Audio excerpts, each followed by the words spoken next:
Mai 1966. Rapport sur notre planète d'origine. À messieurs Garrido et Campo. Humo a elewe. Monsieur, nous sommes conscients de la transcendance de ce que nous allons vous dire. Nous sommes conscients qu'une affirmation de ce type n'est d'habitude formulée que par un farceur, un perturbé mental aux idées délirantes, ou par quelques journalistes ou publicitaires afin d'exploiter l'information à son propre profit. Quand une nouvelle sort du cadre normal de vraisemblance et qu'il manque des moyens et des éléments de jugement pour vérifier sa réalité, tout esprit équilibré et intelligent a le droit et doit adopter une attitude sceptique ou de méfiance. On ne doit pas accepter le simple témoignage, encore moins, comme dans le cas présent, quand son origine est inconnue et donc suspecte de supercherie. Quant à nous, il est évident que ce que nous allons dire est certain, mais nous ne pouvons vous demander, en toute logique, de croire des manifestations aussi fantastiques. Nous admettons qu'à votre place, nous réagirions de la même façon. Par contre, l'attitude de celui qui tolère a priori une quelconque version est admissible, si ensuite il l'analyse soigneusement et sans passion, afin de rechercher la vérité. En fait, tous les chercheurs de la planète Terre ont suivi ce critère. Si des concepts qui, hier, semblaient fantastiques et absurdes, n'avaient pas été analysés par les spécialistes compétents, seriez-vous à l'heure actuelle au même stade culturel que connaît la Terre? Mais si de tels concepts sont faux, si de telles versions sont frauduleuses, et s'il s'agit uniquement d'impostures habiles, la vérité doit se faire jour en démasquant le farceur, le paranoïaque ou l'imposteur qui prétend les faire passer sous l'étiquette de scientifique. Nous avons suffisamment étudié votre histoire pour remarquer d'immenses nombres de faux prophètes, d'esprits paranoïaques qui, à leur profit, exploitèrent la crédulité ingénue des scientifiques de bonne foi. Nous avons vu comment la science a dû lutter contre des formes nébuleuses de superstition, d'astrologie, de théosophie, de spiritisme et de radiesthésie.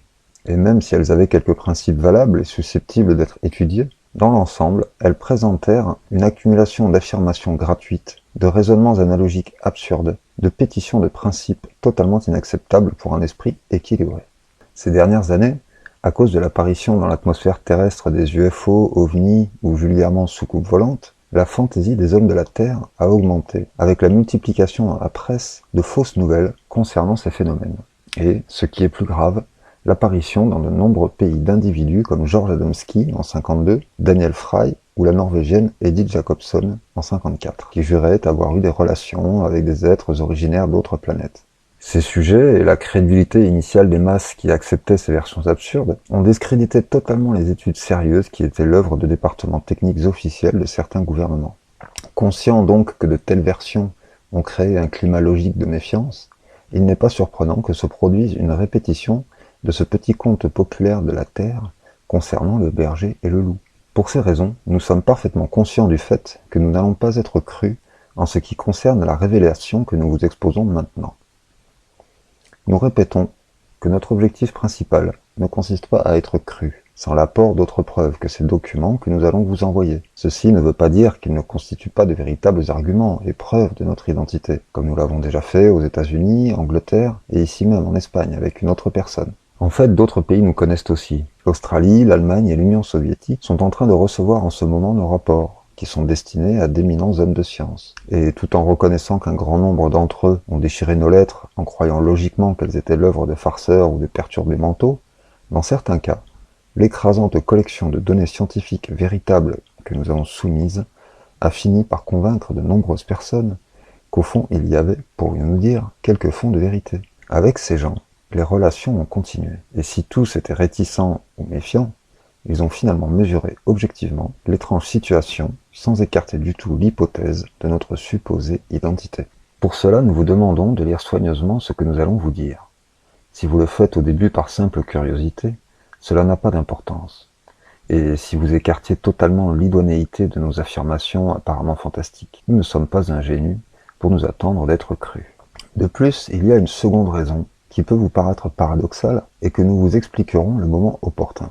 Nous ne désirons pas que les masses prennent conscience de notre existence, et nous avons de puissants motifs qui justifient notre attitude. Jusqu'à maintenant, et sauf en de rares occasions, nos contacts se sont réduits à des hommes de science, des purs chercheurs et quelques ingénieurs, à qui nous avons apporté des éléments sur la physique, la biologie et la psychologie, éléments qui étaient intéressants pour eux, ainsi que quelques procédés techniques d'application industrielle, qui, comme par exemple dans un cas concret, AWR d'Atlanta, EEUU, furent acceptés et brevetés avec surprise, et en croyant qu'ils provenaient de quelques scientifiques excentriques et originales. Il y a donc des raisons qui nous poussent à nous présenter à vous, faisant partie de ce groupe réduit de personnes qui, avec plus ou moins de formation intellectuelle, s'est préoccupé dans tout le monde de ce problème des UFO. Nous sommes originaires d'une planète dont l'expression verbale phonétique pourrait s'écrire ainsi. U-M-M-O. Le U, très fermé et guttural. Le M pourrait s'interpréter comme un B, dont les caractéristiques les plus importantes sont l'orbite, elliptique d'excentricité 0.007833, avec un foyer dans l'étoile que nous appelons Iuma, ou Yuma, qui réalise les mêmes fonctions que votre Soleil. Distance de Yuma au Soleil. La distance apparente, c'est-à-dire celle que suivrait un faisceau cohérent d'ondes dans l'espace à 3 dimensions, était, le 4 janvier 1955, de 14,437 années-lumière. La distance réelle, distance droite dans l'espace décadimensionnel, était à cette même date, suivant notre mesure, 3,685 années-lumière. La première distance est celle utilisée par les astronomes terrestres pour leurs calculs, en dédaignant les courbures de la lumière quand elle traverse des champs de forte intensité gravitationnelle. Une telle distance est constante pour deux corps fixes dans l'espace. La seconde distance est une fonction de temps, qui se mesure dans un espace de n dimensions et qui présente une certaine périodicité. Sa mesure est très importante, car elle est en relation avec nos voyages galactiques. Rayon équatorial de Humo, mesuré à la cote universelle de VAUA-WER, 7251,61 km. Masse de Humo, M, 9,36.10 puissance 24 kg par masse. Inclinaison à la normale du plan de translation, 18 degrés 39 minutes 56 secondes. Temps de rotation sur son axe, 600 UiV, qui équivaut à quelque 30,92 heures pour votre jour. Il est donc d'une plus grande durée. Accélération de la gravité sur Humo, 11,88 mètres secondes carrés. Bien que cela puisse vous étonner, nous ne sommes pas certains que l'étoile que vous avez cataloguée corresponde avec notre Yuma, Soleil de Humo. À l'aide d'une translation de coordonnées, nous avons estimé que depuis la Terre, vous verriez notre Yuma comme une étoile aux caractéristiques suivantes. Ascension droite 12 h 31 minutes 14 secondes, déclinaison plus 9 degrés 18 minutes 7 secondes, zone de la constellation de la Vierge, magnitude visuelle absolue 14.3, magnitude visuelle apparente, sûrement plus réduite à cause d'un grand nuage de poussière cosmique à 3.682 parsecs, mais elle doit être comprise entre 12 et 13 et ne vous est accessible que par des moyens photographiques. Type spectral, selon le code astronomique terrestre. Type M, notre Yuma est ce que vous appelez une étoile naine.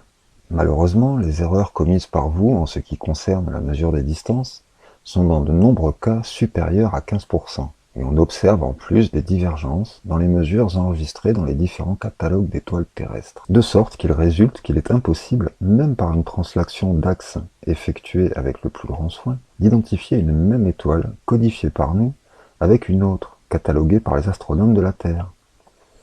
Nous croyons cependant que notre Yuma peut quand même être cette étoile que vous avez enregistrée sous le nom de Wolf 424, car ses coordonnées ressemblent à celles que nous vous avons indiquées. Notre structure géologico-géographique est assez différente de la planète Terre. Les océans occupent 61,84%, avec des eaux dans lesquelles prédominent divers chlorures alcalins. Il y a un seul continent rempli de grands lacs. Le plus grand d'entre eux, le Awa-Saawa, petite mer de Dieu, a quelque 276,10 cubes-kilomètres-carrés. Nos montagnes, très érodées, présentent à Perm les formes accidentées. Les Oag-Oei sont des espèces de volcans qui ont la forme de grandes crevasses qui projettent de très hautes et brillantes colonnes incandescentes de méthane, pentane et oxygène. Nous utilisons un langage double. Grâce à une répétition séquentielle de nombreux mots, nous pouvons exprimer deux courants simultanés d'idées. Les mots notés dans ce document sont des expressions graphiques approximatives de leur phonie réelle. En mathématiques, nous utilisons un système de numérotation en base 12, mais nous n'avons que 10 doigts, comme vous. Les raisons sont purement historiques. Comme simple curiosité, nous ajoutons un tableau de vos symboles mathématiques et leur équivalence dans les nôtres. Nous ajoutons ici quelques unités utilisées sur notre planète. L'unité de longueur astronomique. On prononce Waali et elle équivaut à 12 puissance 4,3 années-lumière. Unité universelle de longueur. Le NMO 1.8736 mètres. Unité de temps. UIV 3.09 minutes. Elle se définit comme le temps écoulé pour que la masse de l'isotope C du thorium, Wae Elewuye Watt, se réduise de 50%. La fréquence des impulsions d'activation des centres nerveux, situés dans le plexus choroïdien ventrolatéral de l'encéphale, est de 6,12 cubes cycles par seconde, unité de fréquence très utilisée en neurophysiologie. Constante biogénétique, 6,58. C'est un chiffre que je ne sais pas lire. Constante biogénétique, c'est le temps mis par l'état quantique pour s'établir dans l'atome de carbone de la chaîne d'acides désoxyribonucléique pour la formation d'un gène. Les habitants de Oumo possèdent un corps dont la morphologie physiologique est analogue à celui de l'Homo sapiens terrestre. Ceci est logique si vous considérez que les lois biogénétiques sont de rigueur pour tout l'univers. Seules de petites différences de constitution par rapport à vous apparaissent entre nous. Pour un fort pourcentage des habitants de notre planète, l'organe de phonation s'hypertrophie durant l'adolescence, et ainsi la glotte subit un processus de sclérose qui nous empêche d'utiliser l'expression verbale acoustique. Cependant, l'aide de dispositifs spéciaux, amplificateurs de faible fréquence, nous permet de parler normalement, même si le timbre de la voix n'est pas si harmonieux que le vôtre, car elle ne possède pas les harmoniques supérieures, et sa gamme des graves est plus réduite. Nous sommes un peuple plus ancien que le vôtre, qui a déjà atteint un niveau de civilisation élevé. Notre structure sociale est très différente de la vôtre. Notre gouvernement est régi par l'Umoaelewe, Conseil général de Umo, composé de 4 membres, qui furent sélectionnés sur tout Umo, au moyen d'étalonnage psychophysiologique. Les lois sont élaborées en fonction des principes sociométriques qui régissent l'humanité de notre planète. La coordination du travail de la population s'obtient par une discipline de groupe efficace. Notre structure économique est radicalement différente de la vôtre. Nous ne connaissons pas cette curieuse institution de l'argent, car dans toutes les transactions des quelques biens mesurables qui existent sur Umo, intervient le réseau de Xanmo, des espèces d'ordinateurs ou cerveaux électroniques. D'autre part, les biens de consommation, aliments, mobilier, etc., ne sont pas mesurables, car leur abondance excède de beaucoup la demande. La terre et l'espace sont socialisés. Nous sommes une société profondément religieuse. Nous croyons en Woa, Dieu, Créateur, et nous possédons des arguments scientifiques en faveur de l'existence de Bua Waa, l'âme. Nous connaissons de plus un 3e facteur de l'homme qui le relie avec l'âme adimensionnelle. Il est situé dans le cortex encéphalique, et nous avons informé 2 neurophysiologistes terrestres de sa découverte. Notre religion est si semblable au christianisme terrestre que nous avons été véritablement surpris en nous en apercevant. La seule différence, c'est que sur Umo, il est apparu à un stade de notre humanité où la civilisation était plus développée que la vôtre au temps de Jésus-Christ. Notre mode de vie, nos coutumes sexuelles, nos distractions, etc. sont aussi très différentes, comme vous pouvez le supposer. Il n'y a pas de véritable race parmi les hommes de Umo, et les variétés et espèces biologiques sont plus limitées que sur la Terre. Ceci est dû au fait que la probabilité de mutation génétique sur les chromosomes est bien plus faible, car notre atmosphère est plus protégée que la vôtre des effets secondaires des radiations cosmiques.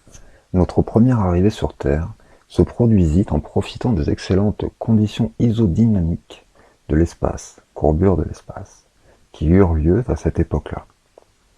3 de nos Oa-Wolea, UOVA-OM, que vous appelez OVNI ou soucoupe volante, atterrirent en un point du département français des Basses-Alpes, à 13 km de Digne et à 8 km de la localité de la Javie, à 4h17 GMT, heure de Greenwich, le 28 mars 1950.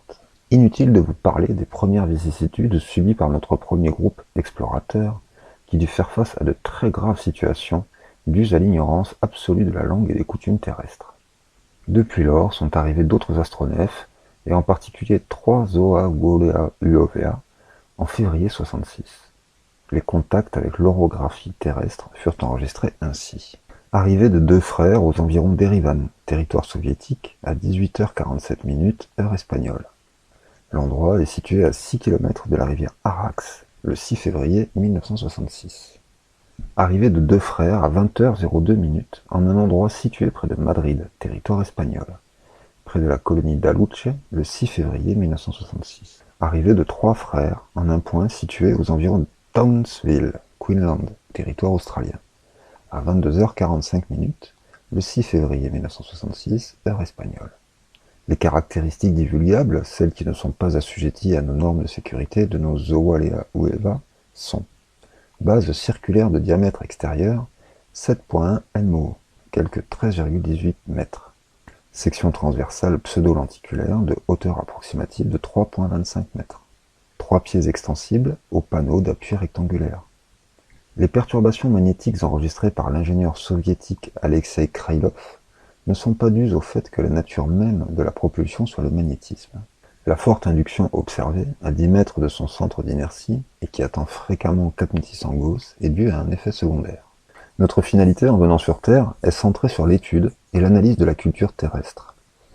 Il est difficile d'établir en quelques paragraphes les différences essentielles entre notre civilisation et la vôtre, car si notre niveau de formation technologique et scientifique est beaucoup plus élevé, nous reconnaissons que certaines formes d'art, peinture, sculpture et surtout musique, ont été plus développées chez vous. Il existe de puissantes raisons, connues des personnes avec qui nous sommes en contact, pour que nous ne fassions pas connaître officiellement, même si certains organismes officiels de quelques pays ont maintenant conscience de notre arrivée sur Terre. Les scientifiques et les entités culturelles qui ont reçu nos rapports ont été nombreux sur Terre, mais nous reconnaissons que les résultats, comme on pouvait le prévoir, ont été pauvres, en tenant compte du fait du scepticisme, non dépourvu de bonne humeur, avec lequel ils ont été accueillis. Quand nous avons apporté de véritables révélations, comme par exemple la photographie tridimensionnelle sans l'aide de moyens oculaires de vision, ou les intéressants développements mathématiques concernant par exemple la théorie des graphes ou réseaux, ils ont été attribués par les destinataires à un quelconque scientifique excentrique ou farceur. Nous ne disons pas cela par dépit ou amertume. D'un point de vue psychologique, de telles réactions sont normales. Nous voulons vous donner une courte liste des personnes espagnoles avec qui nous avons établi le contact en nous faisant connaître. Un spécialiste en astrophysique de l'Observatoire astronomique de Fabra, Barcelone. Nous lui apportâmes des éléments sérieux concernant les étoiles nouvelles, mais il refusa de continuer les relations téléphoniques en nous demandant de ne pas divulguer son identité. Décembre 1961. Un professeur de la faculté de Madrid, en médecine, en mars 1962. Un professeur de la faculté des sciences chimiques de Madrid, en février 1965. Tous furent totalement sceptiques et demandèrent ardemment la cessation de nos envois postaux, malgré le fait que ceux remis au second parlaient de très intéressants problèmes concernant le comportement de quelques colloïdes. Un aide comptable de Madrid. Il accepta, moyennant rémunération, de nous accorder son aide pour taper les documents. Cette circulaire est tapée à la machine par cette même personne. Et à ce jour, nous acceptons qu'il fasse des déclarations sur cette expérience. Déclarations que nous jugeons pertinentes. Premier contact, février 1966. Le fonctionnaire public de la capitainerie générale de Madrid, M. Fernando Sesma, Manzano, rue Fernando el Católico, numéro 6. Ce monsieur avait publié quelques monographies concernant certains contacts qu'il aurait établis avec des êtres extraterrestres, même si ces versions étaient faussées par des éléments qui nous paraissaient fantastiques. Éléments dans lesquels la magie, l'astrologie et le symbolisme étaient arbitrairement interprétés, mais où quelques points attirèrent notre attention. Nous établîmes un premier contact avec lui le 14 janvier 1966, en le soumettant à une série d'épreuves pour nous assurer de sa bonne foi ou de son excès de crédulité.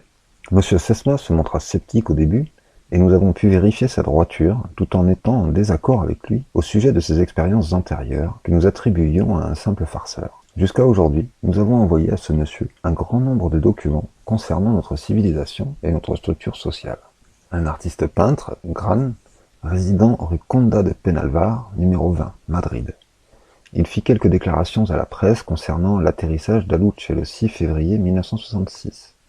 Déclarations qui motivèrent notre intérêt pour lui. Nous le sollicitâmes pour une entrevue personnelle qu'il refusa, en l'interprétant comme un acte de blagueur. Deux dames vivant à Madrid et qui se prêtèrent gentiment à un test psychotechnique pour nos mesures sociométriques, en mars-avril 1966. Un prêtre catholique, Severino Machado, à Madrid, avec qui nous avons établi un contact postal et téléphonique, et qui se montra logiquement réservé, en attendant de nouvelles preuves, avril 1966. Comme vous le voyez, jusqu'à maintenant, les résultats comportent un pourcentage élevé de réactions négatives, pas très supérieur à celui que nous avons mesuré dans les autres pays où nous avons établi des contacts analogues, sauf aux États-Unis, où 16% environ des personnes contactées se montrèrent apparemment crédules. En Espagne, seul M. Sesma Manzano semble avoir accepté notre identité, après avoir obtenu des preuves comme par exemple l'annonce anticipée de notre atterrissage à Madrid le 6 février. Notre vaillant collaborateur, à qui nous dictons généralement nos écrits, a reçu un grand nombre de preuves, et nous le remercions vivement pour son extraordinaire discrétion. Nous craignons avec raison la répétition d'un incident qui s'est produit à Milan, quand notre auxiliaire nous dénonça aux autorités en nous traitant d'espions. Depuis des années, nous sommes intrigués par les apparitions d'autres astronefs qui ne sont pas nécessairement les nôtres dans l'atmosphère terrestre. Personne ne sait aussi bien que nous que l'origine de tels véhicules, sauf les cas d'illusions, d'hallucinations ou de farces, est de type galactique. Sur Oumo, nous avons officiellement établi des contacts avec d'autres civilisations, mais nous désirerions connaître, comme vous, l'origine de celles qui arrivent sur Terre. Mais ici, nous n'avons pas les moyens techniques pour les identifier. Nous n'espérons pas être crus. Il est très probable que vous allez sourire en lisant les paragraphes précédents, en les considérant comme frauduleux et purement fictifs. En agissant ainsi, vous vous comportez intelligemment, car les affirmations sans preuve pour les avaliser n'ont pas de valeur. Si nous nous sommes adressés à vous, c'est parce que nous savons que vous croyez à l'origine galactique de ces ovnis. Nous avons des raisons pour penser que de même que nous sommes venus vers vous, il existe un certain degré de probabilité pour que ces autres êtres, s'ils établissent des contacts dans un pays quelconque, le fassent avec des gens favorables à cette hypothèse plausible. Nous désirons donc que vous nous fassiez une faveur sans conséquence pour votre prestige et votre économie. Si vous le désirez, vous pouvez occulter la nouvelle de la réception de ce message. Ce que nous allons vous demander est compatible avec n'importe quelle conception que vous auriez formée concernant notre personnalité. Nous allons vous dicter une série de chiffres, nombres, exprimés dans le système de numérotation binaire. Nous vous supplions de les conserver. Si, bien que peu probable dans votre cas, quelqu'un s'adresse à vous prétendant venir d'une autre planète, il devra réagir en vous donnant une autre séquence de nombres. Instruction. Si quelqu'un d'étranger essaye d'établir avec vous des relations verbales, téléphone ou entrevue, il n'est pas nécessaire d'adopter une attitude réticente pour éviter quelque type de farce ou éluder la conduite anormale de mentalité qui présente un supposé syndrome psychopathologique. Généralement, les farceurs présentent leurs arguments sous une forme peu élaborée. Par contre, il existe de nombreuses formes d'idées délirantes, dont la structure, apparemment parfaitement cohérente et logique, a une force de persuasion très élevée, surtout si les individus qui les présentent sont des malades intelligents. Dans le cas de la paranoïa terrestre, ce syndrome est parfaitement compatible avec un coefficient intellectuel élevé. Si dans ce cas la personne qui se prétend voyageur spatial offre un minimum d'arguments cohérents et apparemment sérieux, donnez-lui ou lisez-lui cette série de chiffres, en prenant le risque que son identité soit usurpée. S'il comprend bien, et sans que vous le lui demandiez, vous pouvez dire simplement que ces chiffres vous ont été remis par un ami, ou mieux encore, que pour prouver sa bonne foi, on désire lui faire passer un test, il devra à son tour vous donner une séquence de chiffres différentes, également en système binaire, que nous vous demandons de noter. En temps voulu, nous vous donnerons le nom d'une personne qui servira de liaison entre vous et nous. Si, nous le répétons, un cas se produit, peu probable en ce qui vous concerne, mais possible statistiquement pour quelques membres de votre groupe. Je vous demande, au nom de ce groupe avancé d'Oumo, d'écrire à notre intermédiaire en lui communiquant les chiffres dictés par le sujet, l'impression qu'il vous a faite, les données variées qu'il vous a apportées et la date du contact. Pour finir, nous vous donnons 2 fois la série de chiffres, répétés plusieurs fois, pour plus de sécurité, de crainte que la multicopie ne rende illisible l'une d'entre elles. 1 0 1 1 0 1 0 1 1 1 tiret 1 0 0 1 0 1 tiret 1 0 1 0 0 0 1 0 0 1 1 1. Nous vous remercions cordialement de votre attention. Même s'il s'agissait d'une farce ou d'une idée délirante, vous ne risquez rien en nous faisant cette faveur. Nos respects, monsieur. Ordre de DII 98, fils de DII 97, sous couvert de U1, fille de AIM 368.